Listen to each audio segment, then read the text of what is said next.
ZNS News is brought to you by the new BTC. Fiber is here. Faster, stronger, more reliable. Together, we are unstoppable. Switch today. Coming up in the Bahamas tonight, the weekend edition, with another busy hurricane season heating up, officials sending an urgent appeal to Bahamians to prepare. The country records its latest traffic fatality. In sports, the GSSSA wrapping up soccer championships. The Bahamas tonight, the weekend edition, starts now.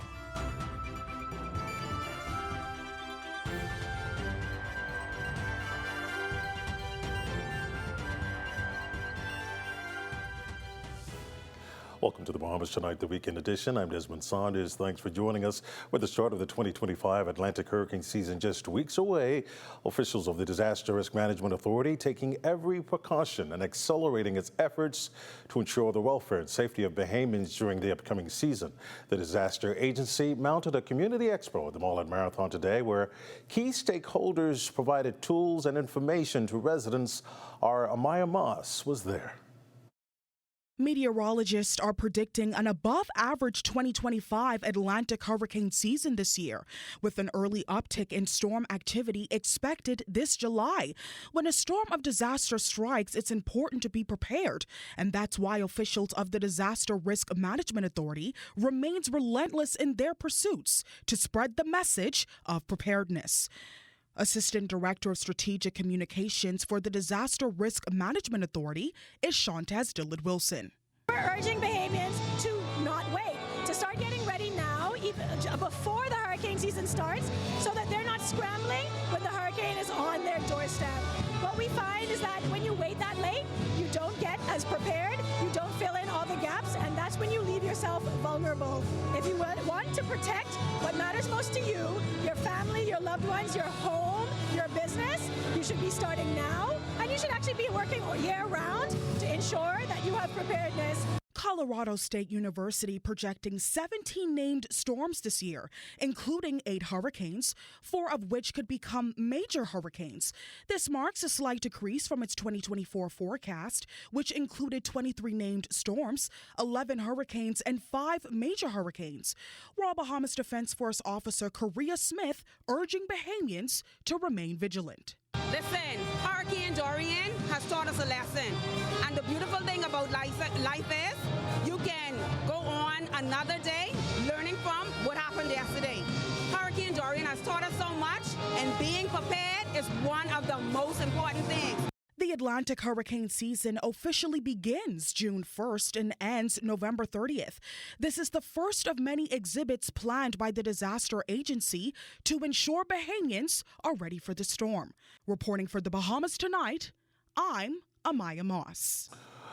Well, we move now to housing. With the high volume of new housing applications waiting for government's approval, the Davis administration now reiterating its commitment to making home ownership accessible and affordable to Bahamians. Minister of State in the Ministry of Housing, the Honorable Lisa Ramming, telling ZNS News that her ministry is making every effort to process the large number of applications in a timely manner. We have over 5,000 applications, and of course, you know, it takes some time to build a home. So it's not like we have homes sitting up waiting for people to walk in. I mean, we would love it to be that way, but they have to be built, and it's a process. And so it's a process, I think, that most people are having that difficulty with. But we're asking you to be patient and be kind. We're here for you. Now, the Davis administration has constructed 145 homes since taking office. The Minister of State for the Ministry of State and the Ministry of Housing says that number is expected to increase with the addition of new homes now being constructed in New Providence and the Family Islands. Construction is now going on in Renaissance, Fire Trail, San Salvador. So we're looking forward to those 18 homes that are being constructed in San Salvador. So I would say that the contractors are moving as fast as they can, and as the Bahamian people, we're asking them to be as patient as they can as we continue to build homes. We now move to the economy. Moody's cut the U.S. credit rating agency, or the U.S. credit rating, by 1 notch on Friday, citing rising debt and interest payments that outpace those of similarly rated sovereigns. According to Reuters, it's a move that marks the end of an era, as Moody's was the last major agency to maintain a AAA rating for U.S. sovereign debt.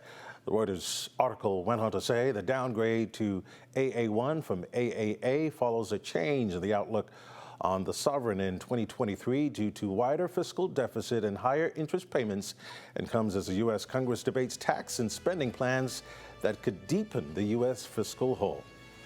You're watching The Bahamas Tonight, the weekend edition. There's more after this.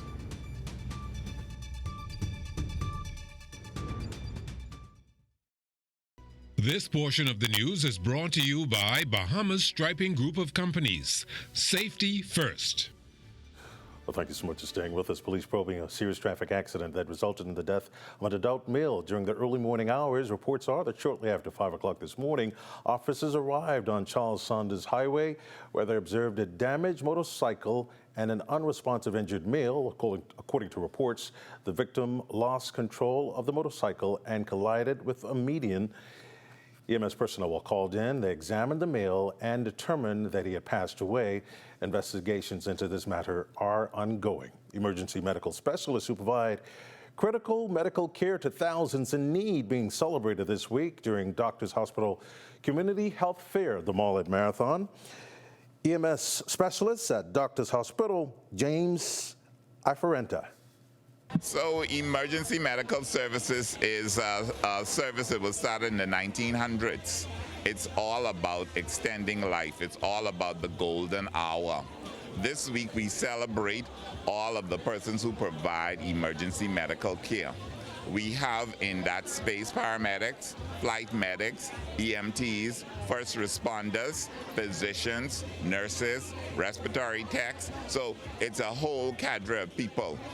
Our local trained pre-hospital care providers are all National Registry certified. National Registry is a certifying body that certifies providers for 52 countries. So they could be anywhere in the world, any of the 52 countries, but they choose to be in the Bahamas to do what? To grow this service, to save a life. Great initiative. The initiative or the event also providing free blood and cholesterol screening to residents. Chronic communicable diseases is where 80% of the healthcare budget is spent annually. If we can control that, prevent it, decrease it, we can have money to do other things. So that's primarily what you're going to see here today. You'll get some information about diets. You'll get some information about eating healthy. You'll get some information about how fruit diets are better than meat diets and can assist persons who are recovering from disease. Entrepreneurs getting the essential tools to take their businesses to the next level this weekend.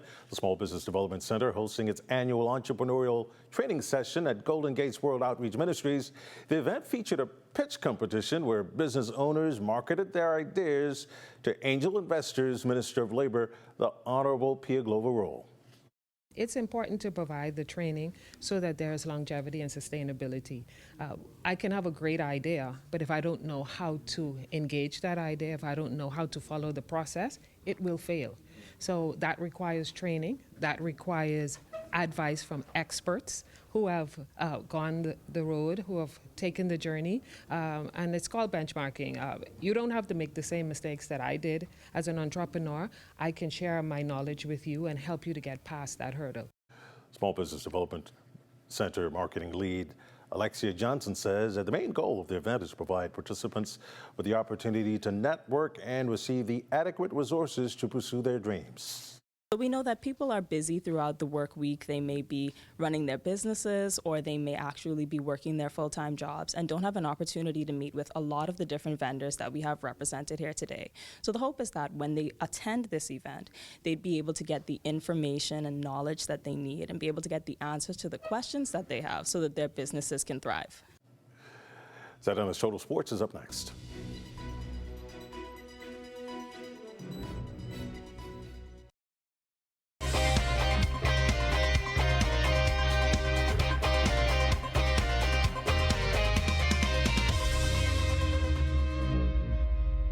Welcome to your Saturday Sports Check, everyone. I'm Eugene Stewart. Well, the championships for the GSSSA soccer season wrapping up last night at the Roscoe Davies playing field, with familiar faces reclaiming their senior division titles. For the bronze medal matchups, it would be the Rattlers of C.I. Gibson shutting out the Government High Magic Phoenix 3-0. And on the boys' side, smooth sailing for the CV Bethel Stingrays as they would take down the Doris Johnson Mystic Marlins 5-2. For the main event, it took regulation, extra time, and penalty kicks in the gold medal matchup between the C.R. Walker Knights and the Pacers of R.M. Bailey. Both teams coming out strong defensively and lining up good shots, but neither team letting up. In the end, the Knights would reign victorious to win the penalty shootout rounds to remain victorious 4-3. Goalkeeper and MVP of the match, Rainier Russell, showing up when it mattered the most. I feel great because every time I went up to the line on a penalty kick, I was confident and I knew that even though I fell short on a few, I went up there and I made sure that I stand my ground and I made sure I made every extra save. I felt that when the referee told me that this one counted, I put in my mind that I had to focus and make the save to carry home the 6th win for the Knights. Head coach Dan Waitman weighing in on yet another championship. Just want to congratulate our opponents, R.M. Bailey. They played an amazing game. That was probably the most exciting final I've ever been in, so they played well. It feels great, 6 in a row. We couldn't be more happy. We had to battle, went to penalties, and then it went to extra penalties, and then it just kept going, but we prevailed at the end. The girls played amazing. They played their hearts out. It was a long game with extra time, and they were really tested in every way of the game, but they kept their heads in it, and we executed at the very last minute with a goal, and it was enough, so we're excited. The Government High Magic Phoenix and the Anatole Rogers Timberwolves jumping off to a fast-paced start as the Timberwolves would draw first blood after the first 6 minutes of play. The Magic Phoenix tied this one up after a penalty call to make it 1 apiece.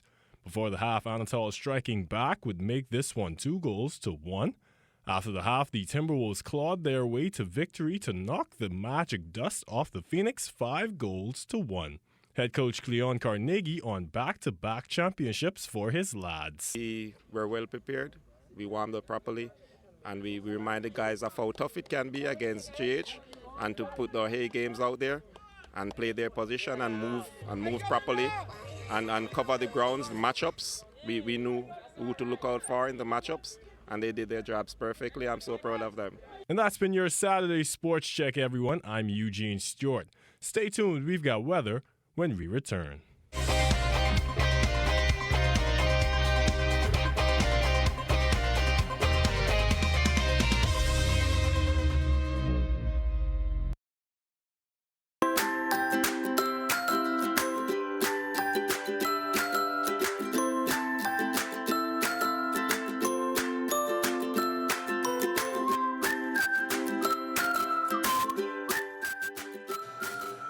Time now to find out what's happening weather-wise. Our forecaster, Diane Dorsett, joins us in studio with the latest temperatures. Good evening, Diane.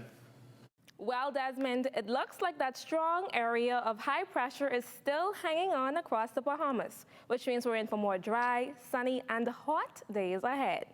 Outside of our studios right now, we're seeing a temperature of 86 degrees with few clouds in the sky, winds southeast at 5 miles per hour, humidity at 56%, and the pressure standing at 30.04 inches. That's 1,017.4 millibars. Now let's take a quick look around the Family Islands. In the northwest Bahamas, we have Green, Turtle Key, and Freeport City at 84 degrees, Marsh Harbor, Abaco at 86, Alistown, Bimini, and Bullocks Harbor at 82. For the central Bahamas, we have Fresh Creek, Central Andrews at 83 degrees, Camp Space, South Andrews, and Black Point, Exuma at 88, Harbor Island at 81, and Rock Sound, Eleuthera at 86 degrees. Moving down, Arthurstown, Cat Island, San Salvador, Rum Key, and Georgetown, Exuma at 85. 85 also in Clarencetown, Crooked Island, Betsy Bay, Ackland, and Ragged Island. Mathutan, Inagua, 79 degrees, and for our neighbors in the south, the Turks and Caicos Islands, we're seeing a temperature of 84 degrees, so things are looking pretty warm across the board. And here's your boating forecast. Starting off in the northwest Bahamas, we're looking at winds from the southeast to 10 to 15 knots with seas between 2 to 4 feet. Not too bad at all. High tide rolls in around 12:06 tonight. Now, in the central and southeast Bahamas, winds will be stronger, coming in from the northeast to east at 12 to 18 knots, and seas will be a little choppier at 3 to 6 feet. So small craft operators, just a heads up, you'll definitely want to exercise caution out there tonight.